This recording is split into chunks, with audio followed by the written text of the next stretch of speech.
For Retro Sake here. Today we are going to jump into Metal Storm. If you've never played Metal Storm, well then you've come to the right place. We're going to play a little bit of Metal Storm and see what it all entails. One of the best and most favorite things for me when it comes to any of these video games is that there's the Nintendo Power Magazine. And with the Nintendo Power Magazine, we get to dive deep into a further understanding of what the game might have entailed, what the power-ups could have meant, where the level designs were going, and pretty much what the developers were thinking when they designed the game. As Nintendo Power had a first-hand experience a lot of times with being able to speak directly with the developers and the publishers. Now, one of the things that I would like to direct you to first is down here at the bottom. We have our trademark and 1990, and we have IREM. IREM America Corp. Now, where have we heard IREM before? Where did we hear that before? Well, in my last playthrough, we got to hear a little bit of IREM from Kickle Cubicle. And then the game before that, Squoon. What's really interesting is I have come to the ultimate theory that IREM took two different games and kind of meshed them together. So in this particular game, Metal Storm, you have the ability to flip gravity back and forth to your advantage, of course. You can shoot the enemies as you flip gravity, or you can keep the gravitational area that you're at and go ahead and jump to one other spot so you can get up to the top level. And you can still jump. Now, this particular weapon that we are operating right now is known as the M-308, a gunner suit that has been given to us by fellow people on Earth. What's happened is a cannon has went berserk, roguelike, and turned against us on the planet Pluto. I'm sure you're asking yourself, how did we get a cannon on Pluto? Well, this is the year 2501, and we have colonized the entire solar system. I just picked up two weapons there, one being A, which stands for armor. It gets you one extra hit in case you were hit by an enemy. And I picked up G, which is the gravity fireball. So, you turn into a fireball as you go up and down.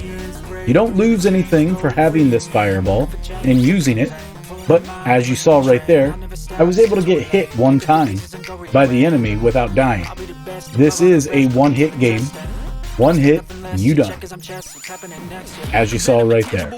So, the idea of the game is to try to beat it in the shortest amount of time possible because you gain points for the time that you didn't use up. Also with that, you want to try to shoot as many enemies as possible because that will give you the max score. So as some people, I'm sure, have tried to just run through this game, you can just run through this game. Like, that's totally possible. But it's not really what they were going for when they made the game. Now, these cannons, is what we'll call them right now, will follow you and inevitably could be your demise.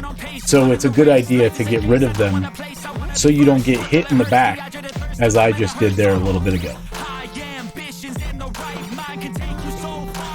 He can shoot up, so that's one advantage. He can shoot up whenever he's on the ceiling. some spots, the only way to get through is to be on the ceiling.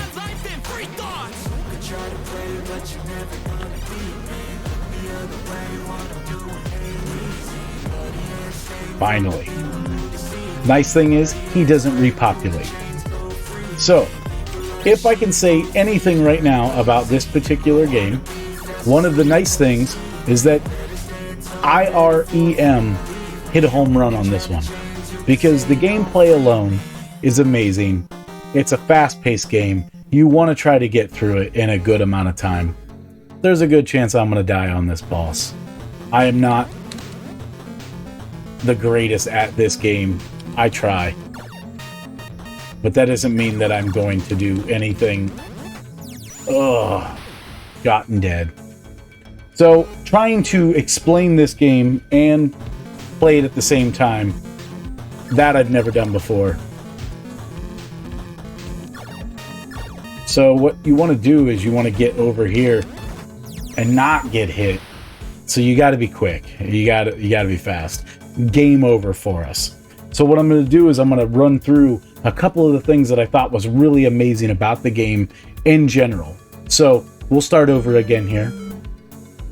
One of the things that I found the most interesting about Metal Storm, you know how in most of my videos I talk about how a game was released in North America, a game was released in Japan, and usually the way that I reference this is that it was always released in Japan and then North America.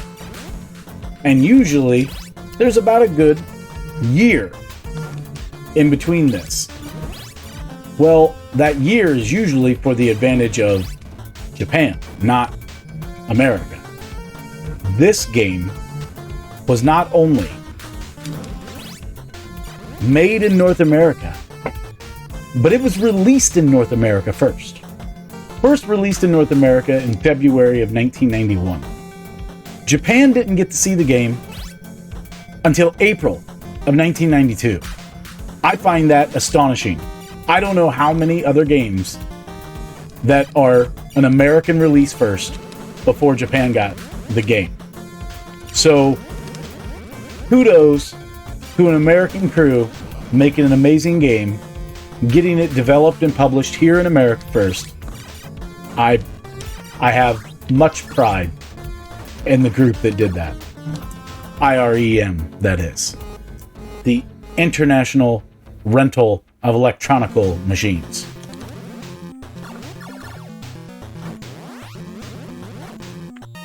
So we're going to do this a little better. Oh, I thought we were. I mean, guess I got to wait it out a second.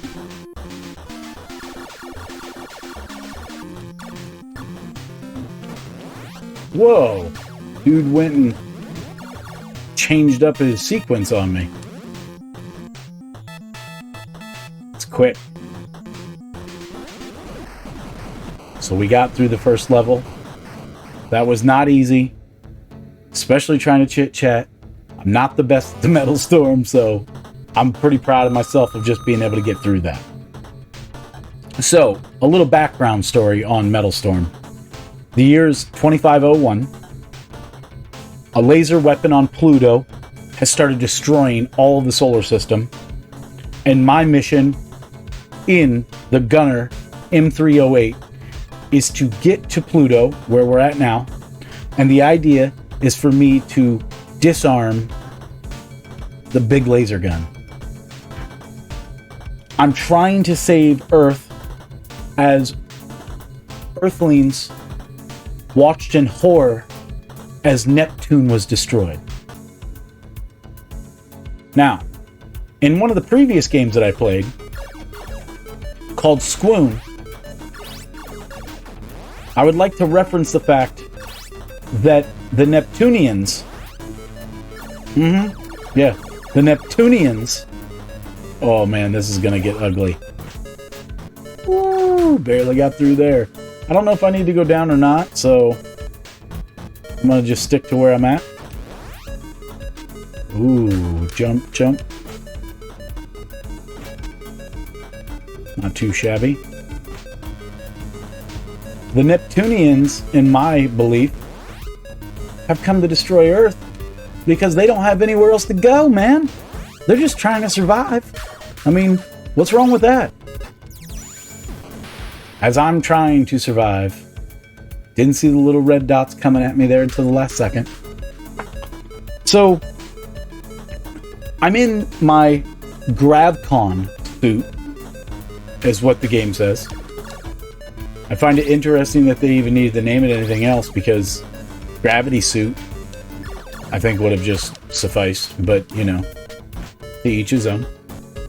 So we're gonna flip, I think.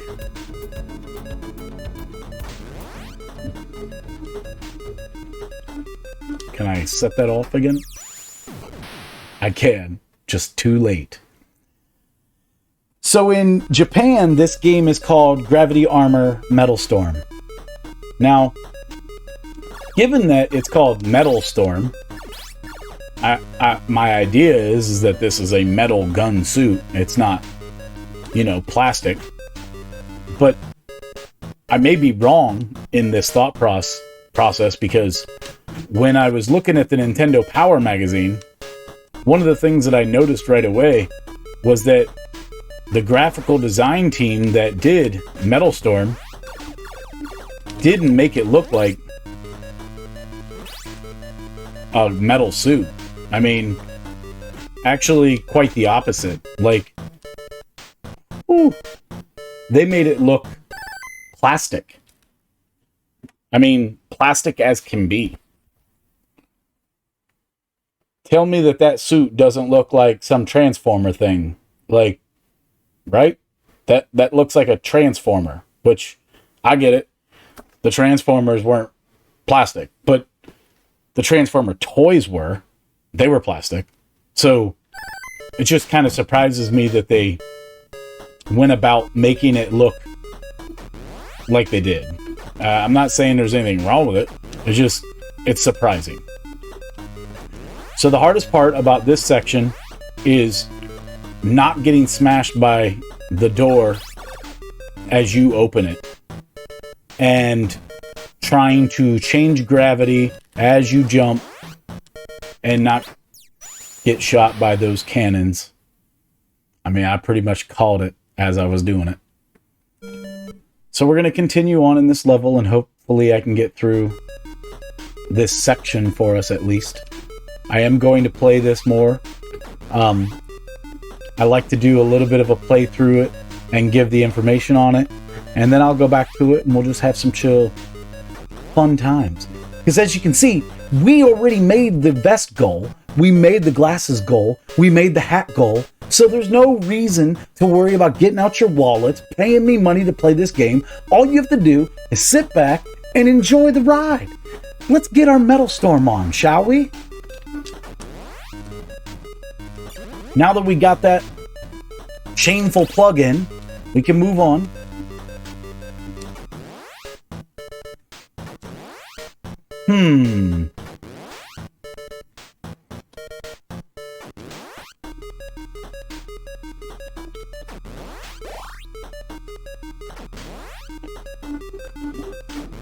The A stood for armor. Sorry, I forgot that for a second there, so I wanted to make sure that what I was picking up was worthwhile.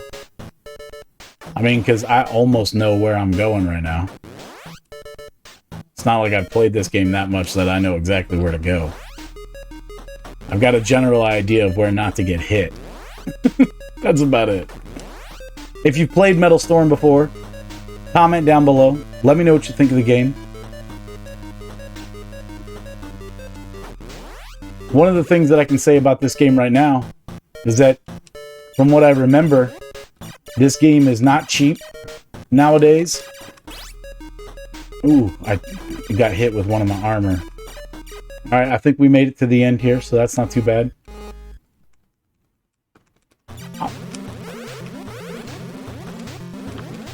I have no idea. Yeah, I don't know what I'm doing. Like, I don't get this far very often, and trying to talk and do this at the same time. I ain't gotta say anything, but sometimes I feel like I have to.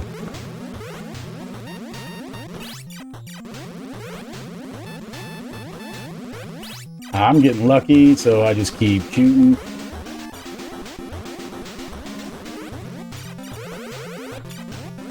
Oh no! Nowhere to go, man. Try it one more time. I didn't jump high enough for retro's sake. Alright, so what I wanted to do here at the end was I would like to read a little bit from Nintendo Power Magazine and tell you what it said. And I wanted to show you a couple of the pictures of what it looked like here.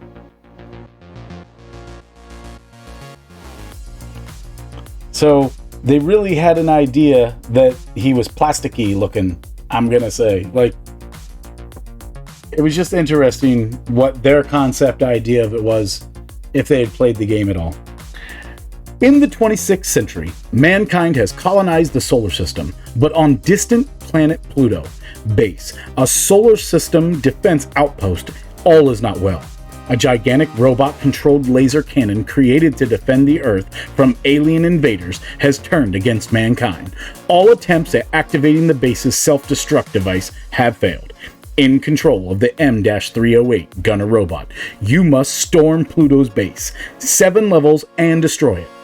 Not only will you have to battle mobs of robotic defenders, you'll also have to puzzle your way through the base's maze-like corridors. The fate of Earth is in your hands in this action thriller from IREM. Well, I hope you've enjoyed some of the playthrough that I've done today in Metal Storm and the background on it. Next time when we come back to it, I won't have to worry about trying to focus on what the information is and everything, and I will give this a more thorough go through and try to see if we can get to that level 7. We only made it to level 2 today.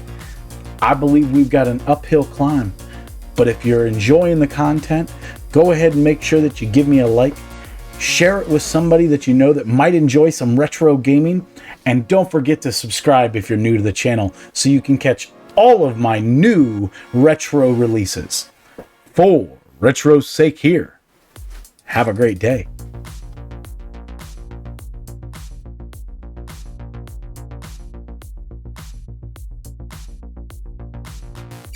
For retro's sake here, today we are going to play some Metal Storm.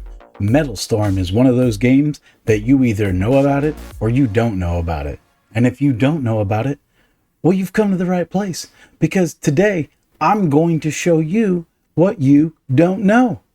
If you do know about it, well, then you're just here for a fine refresher course on Metal Storm and a little bit of the history. I am not the Metal Storm master. I actually wish very much so that I was better at Metal Storm than what I am. I'm going to show you a couple of tidbits out of the game, but I am not going to show you beating this game today. If I do, well, then that was just in the cards for me today then, wasn't it? So one of the awesome things about Metal Storm is that you can change gravity. So as you've seen already, I've flipped back and forth, and you can't get touched just like that.